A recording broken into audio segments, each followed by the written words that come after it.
Hi viewers, இன்றைக்கி சமையல் சேனலில் சப்பாத்தி கொத்து செய்ய போகிறேன். நான் 10 சப்பாத்தி எடுத்துருக்கிறேன்.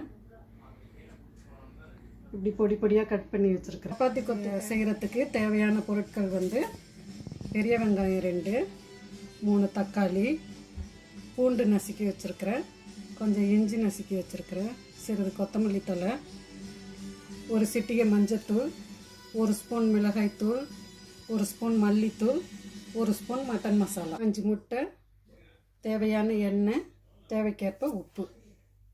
வாங்க இப்போ அது எப்படி செய்கிறதுன்னு பார்ப்போம். பாத்திரத்தை அடுப்பில் வச்சுருக்கேன், சூடாகிட்டு இருக்குது. அதில் தேவையான எண்ணெயை ஊற்றி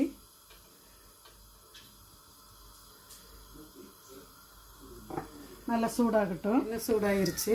இப்போ வெங்காயத்தை போட்டுக்குவோம்.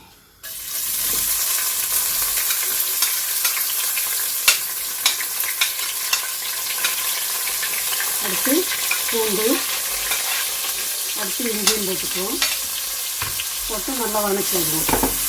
நல்லா பொன்னிறமாக ஆகிற வரைக்கும் வணங்கிட்டோம்.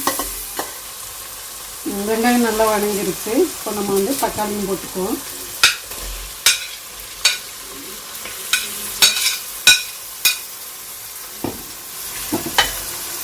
தக்காளி போட்டு அதோட கொஞ்சம் உப்பு சேர்த்துக்குவோம். இப்போ தக்காளி சீக்கிரம் வெந்துடும். கொஞ்ச நேரம் மூடி வச்சுருவோம். அந்த தக்காளி நல்லா வெந்து வரும். தக்காளி நல்லா வெந்து மசிஞ்சிருச்சு. இப்போ நம்ம இதில் ஒரு சிட்டிகை மஞ்சத்தூள், 1 ஸ்பூன் மிளகாத்தூள் சேர்த்துக்குவோம்.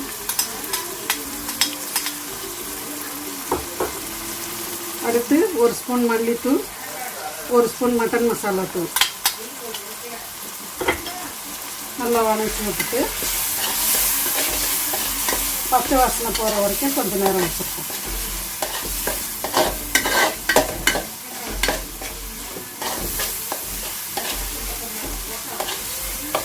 இதோட இந்த கொத்தமல்லி தழையும் போட்டுருவோம்.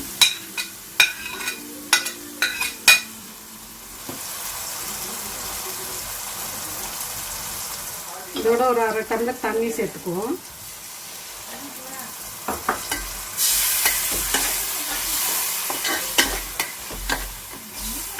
இந்த தண்ணி கொதிச்சு வரட்டும். வந்ததும் நம்ம முட்டையை உடைச்சோம். பாருங்க, இந்த கிரேவி நல்லா கொதிச்சு வந்துருச்சு. இப்போ நம்ம அதோட இந்த 5 முட்டையை சேர்த்துக்குவோம்.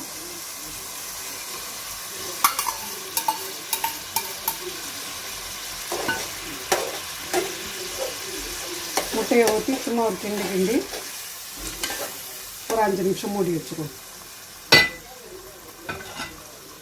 இப்போ நல்லா வெந்துருச்சு. பாருங்கள், நல்லா கிரேவி மாதிரி இருக்குது.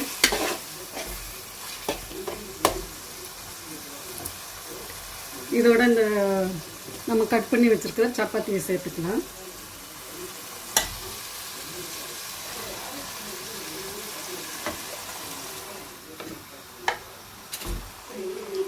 இந்த கிரேவி வந்து இந்த சப்பாத்தியோட நல்லா ஒன்று சேர்ந்து வர மாதிரி கலரி வைப்பாங்க. தேவையான அளவு உப்பு சேர்த்து நல்லா கிளறி எடுத்துக்கோங்க. உப்பு பார்த்து போட்டுக்கோங்க, ஏன்னா சப்பாத்திலேயும் உப்பு இருக்கும்.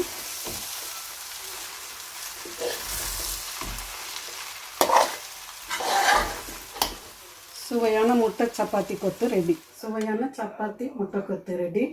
இது வந்து தயிரோடு வச்சு சாப்பிட்றதுக்கு ரொம்ப சுவையாக இருக்கும். நன்றி. மறக்காமல் எங்கள் சமையல் சேனலை சப்ஸ்கிரைப் பண்ணிடுங்க, லைக் பண்ணிடுங்க.